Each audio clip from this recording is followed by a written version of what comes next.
Alô, galera! É muito difícil mesmo voltar a trabalhar depois de uma tragédia como a que aconteceu neste dia 6 de dezembro na Vila Belmiro.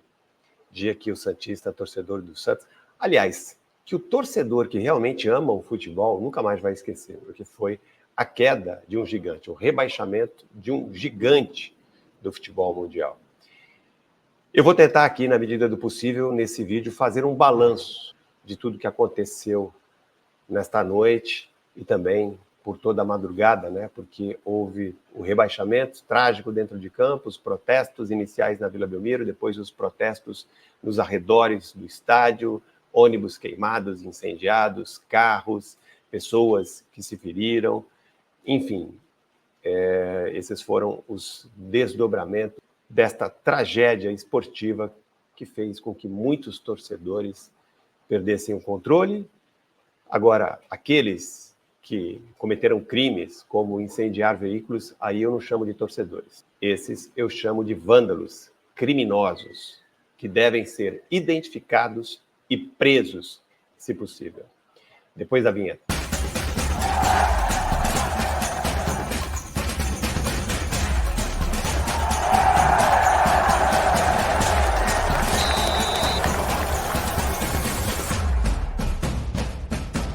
Torcedor do Santos, não está sendo fácil para vocês, não está sendo fácil para quem trabalha com o Santos, como eu, para quem é jornalista que cobre o dia a dia do Santos, jornalista e torcedor, né? O que é mais um agravante, né? Porque a gente se envolve de forma muito profunda com toda essa dor, com toda essa tragédia esportiva que o clube está vivendo, né? E é muito difícil, muito difícil mesmo gerar um conteúdo aqui para vocês depois de tudo que aconteceu, porque como jornalista a gente tem essa obrigação de trazer as informações, de fazer análises, dar opiniões, mas como torcedor a nossa vontade é enfiar a cabeça debaixo do travesseiro e tentar esquecer tudo que está acontecendo. Esse é o meu sentimento no momento. Eu fui dormir, para vocês terem uma ideia, às 5 horas da manhã de hoje. Não consegui dormir. Cheguei da Vila Belmiro por volta de 2 horas, 2h30. Trabalhei no jogo, participei da coletiva e depois vim para casa e não consegui dormir. Não consegui dormir e estou aqui agora trazendo aí esse vídeo para dar mais informações para vocês. Aos fatos, né, ligados ao que aconteceu depois da partida, e aí, em seguida, a gente fala sobre o que aconteceu no campo, né? Muitas pessoas que não são daqui não têm ideia do que aconteceu. Vou mostrar imagens aqui, ó. Esse é um dos ônibus que foram incendiados depois do jogo por vândalos criminosos. Isso não é papel de torcedor. Por mais que a gente entenda, né, a revolta, o desespero, a tristeza, nada justifica atos como esse, e aqui vocês nunca irão ver eu incentivar esse tipo de coisa, porque isso aí não é coisa de torcedor, isso aí é coisa de bandido, né? Vou trazer informações aqui também, ó, da Secretaria de Segurança Pública de São Paulo e também da Prefeitura de Santos, né? 11 policiais foram feridos, gente. 11 policiais foram feridos e 2 viaturas policiais danificadas durante a confusão que aconteceu depois da partida, né?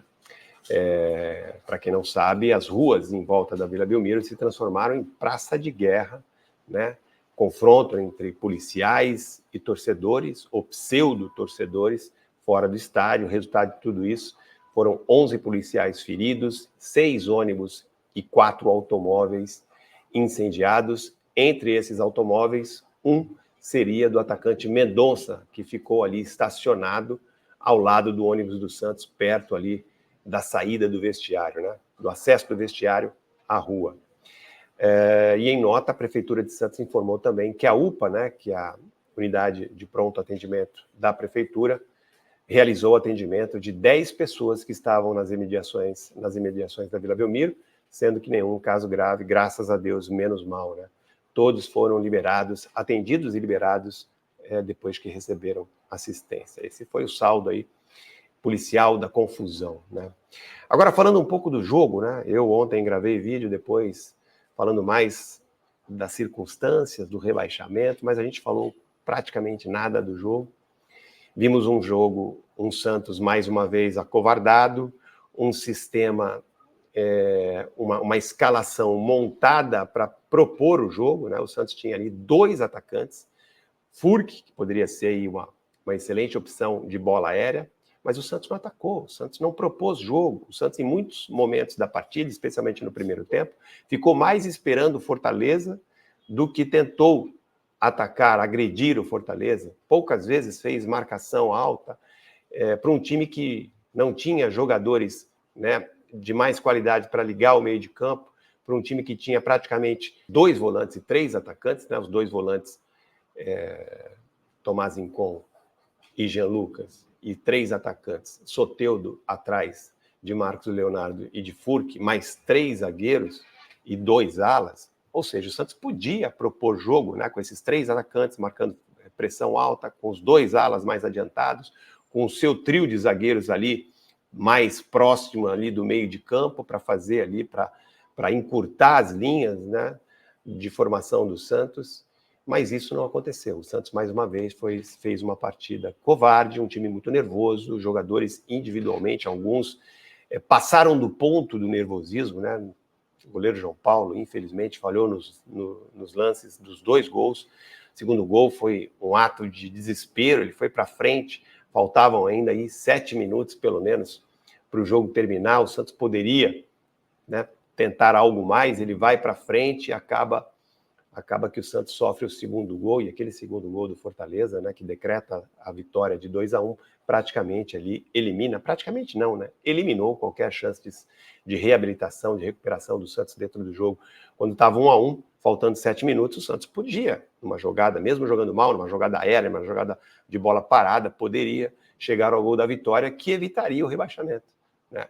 A vitória, uma simples vitória do Santos, ele evitaria o rebaixamento, independentemente da vitória do Bahia, né, diante do Atlético Mineiro, e da vitória do Vasco diante do Bragantino. Então, infelizmente, o Santos fez, né, por mais que tenha recebido todo o apoio, mais uma vez, do torcedor antes do jogo, por mais que a Vila estivesse lotada, foi o maior público do ano da Vila Belmiro, 14 mil e alguma coisa, pessoas, né, mais de 14 mil pessoas dentro da Vila Belmiro apoiando o torcedor.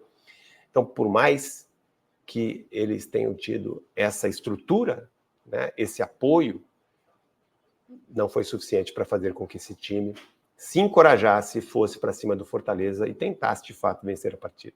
Então, por isso que o Santos perdeu e essa derrota culminou no rebaixamento, infelizmente. Um rebaixamento que não aconteceu ontem, que não aconteceu neste dia 6 de dezembro. Esse foi só o desfecho. O rebaixamento aconteceu durante 3 anos. Né? Aconteceu durante 3 anos de uma administração que em nenhum momento demonstrou qualquer capacidade para gerir um clube de futebol, para administrar um departamento de futebol. Ela entrou, ela se preparou para pagar dívidas, para negociar dívidas, mas não se preparou para montar um time. E aí ficou flertando com todos os campeonatos paulistas, os 3 campeonatos paulistas disputados, os 3 campeonatos brasileiros, ficou flertando com o rebaixamento, tanto que conseguiu. Bateu na trave no primeiro ano no Campeonato Paulista, bateu na trave no Campeonato Brasileiro do ano passado, do ano retrasado, enfim. Tanto que tentou, que acabou conseguindo ser rebaixado.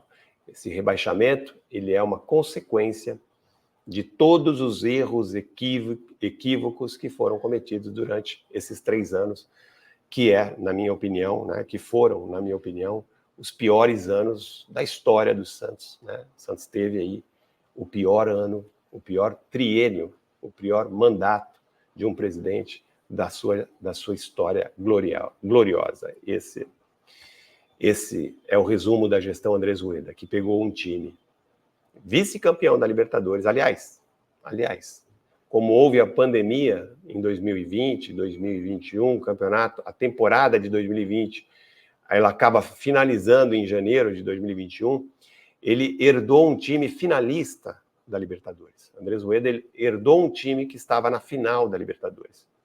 Disputou, né? O Santos disputou a final da Libertadores já sob a gestão de Andrés Rueda. Perdeu a final e de lá para cá o time foi se destruindo até que em 3 anos chegou ao fundo do poço. Fundo do poço. Encontrou, e no fundo do poço, né? Encontrou o rebaixamento. O primeiro rebaixamento do Santos em 111 anos de história gloriosa, talvez a história mais gloriosa em termos de importância das conquistas que o Santos obteve. O Santos é o primeiro campeão da Libertadores, primeiro clube brasileiro a vencer uma Libertadores. O Santos é o primeiro clube a vencer campeonatos nacionais de forma seguida. O Santos foi pentacampeão brasileiro na década de 60. O Santos foi o primeiro campeão mundial, o primeiro brasileiro também campeão mundial. Primeiro clube brasileiro a conquistar o mundo 2 vezes. Então, gente, não é um clube qualquer. O Santos não é um clube qualquer. Foram aí muitos anos de glória para um time que teve o rei do futebol, né? E é lamentável que nesses últimos 2 anos tudo isso tenha acontecido com o Santos, né? A perda do rei, né? A morte do cidadão Edson Arantes do Nascimento no ano passado, no dia 29 de dezembro do ano passado, e este ano, mais um final do ano, triste para o torcedor do Santos, que no ano passado perdeu o seu rei, e este ano vê o time cair pela primeira vez na sua história para a zona de rebaixamento, cair para a segunda divisão, ser decretado o rebaixamento do Santos para a segunda divisão do principal campeonato nacional. É muito triste, mas não é o fim. Não é o fim. É agora que o torcedor do Santos tem que dar as mãos ao clube, ajudar o clube a sair dessa. O Santos vai disputar uma Série B. Espero que com uma diretoria competente, que conheça de futebol, experiente, e que possa trazer o Santos de volta logo no primeiro ano. E assim o Santos voltar mais forte, como já aconteceu com grandes clubes em todo o mundo. Manchester City, que hoje é o grande campeão europeu, grande campeão inglês, já foi rebaixado diversas vezes. É claro que a gente não quer isso para o Santos. A gente quer que isso sirva de lição e nunca mais aconteça. Mas é possível. Eu cito esses exemplos. No Brasil, quase todos os times brasileiros, os grandes times, já foram rebaixados. Agora, as únicas exceções são o São Paulo e o Flamengo. Então, não é o fim. O Santos tem que aproveitar, né, esse fracasso, tirar proveito desse fracasso para voltar mais forte, totalmente reconstruído, e a partir de 2025 voltar a brigar nas principais competições do país e do continente. Porque esse é o destino do Santos. É brigar por grandes conquistas, lutar por grandes conquistas. Então é isso, gente. Espero vocês na live de hoje, 22 horas. Eu estou preparando aí um balanço sobre o atual elenco. Jogadores que devem ficar, jogadores que devem sair. O que o Santos pode fazer para o ano que vem, deve fazer para o ano que vem. As receitas que o Santos deve ter o ano que vem. Eu vou preparar uma live para a gente discutir todos esses assuntos, porque a realidade do Santos mudou, né? Com essa derrota, muda tudo, muda planejamento. E a próxima diretoria, que vai ser eleita no próximo sábado, neste sábado agora, terá esses enormes desafios e vai ter que planejar o Santos para disputar a Série B. E que seja pela primeira e última vez. Tá certo, gente? Então, deixa o like aí, compartilhe o vídeo, se inscreva no canal. Não desista do Santos, não desista do Santos. O Santos continua sendo um gigante do futebol mundial. Está, sim, abatido, machucado, mas continua grande. E vai dar a prova disso no ano que vem. O Santos vai disputar a Série B, vai ganhar a Série B e vai voltar mais forte do que nunca, e é nisso que a gente tem que acreditar. Tá certo, gente? Grande abraço a todos, vejo vocês na live das 22 horas, tá bom? Abraço, valeu, tchau.